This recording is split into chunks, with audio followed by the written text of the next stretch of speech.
Actually done a story about the there was a Confederate statue in Durham, North Carolina that was taken down by protesters.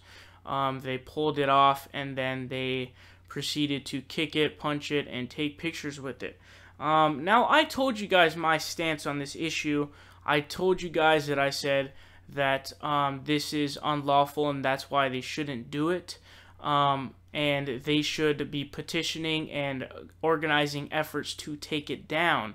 So, now 4 people have been arrested so far, and I don't know if that's going to be the end number or not, but 4 people have indeed been arrested. Now, what do I think on this? Now, I do think that these people should be arrested. Now, if there would be a way to give them a pass, I don't know, but they should, this is what I would call civil disobedience.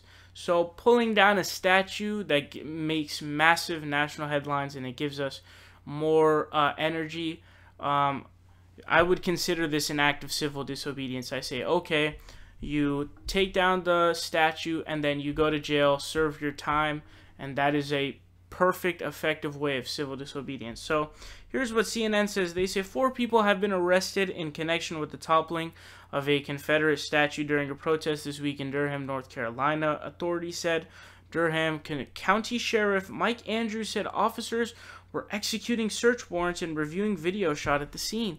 The Confederate soldiers' monument was pulled down during a Monday protest at the old Durham County courthouse to show solidarity with anti-racist activists after last weekend's deadly clashes in Charlottesville, Virginia. So now there's a story that I read, and I don't think I'm going to get to it on the show, unfortunately, but it was that I think it's the grandson, I believe, or something like that, of Robert E. Lee. I think he's Robert E. Lee the Fifth, and actually he agrees that they should be put in museums. So after reading that, I don't understand how you could possibly still have beef and say that it shouldn't be in a museum. If he himself, if the grandson of Robert E. Lee says, yeah, you know, it should be in a museum because clearly he fought for the movement. Now, he didn't own any slaves. I don't give a fuck if you oppose slavery. When he commands the soldiers to go in and to go in and take and then all the freed slaves get re-enslaved. He is a commander commanding people who are enslaving human beings because of their skin color. So don't give me the bullshit justification of he didn't own slaves or he opposed it.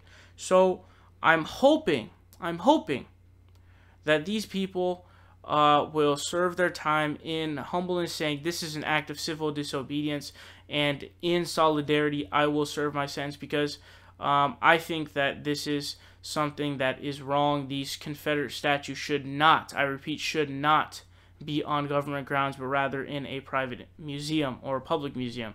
What's up, guys? It's Saul Hill here. You guys are watching The Progressive Voice. Make sure you guys click subscribe down below. We're fighting Donald Trump tooth and nail, and we need your help.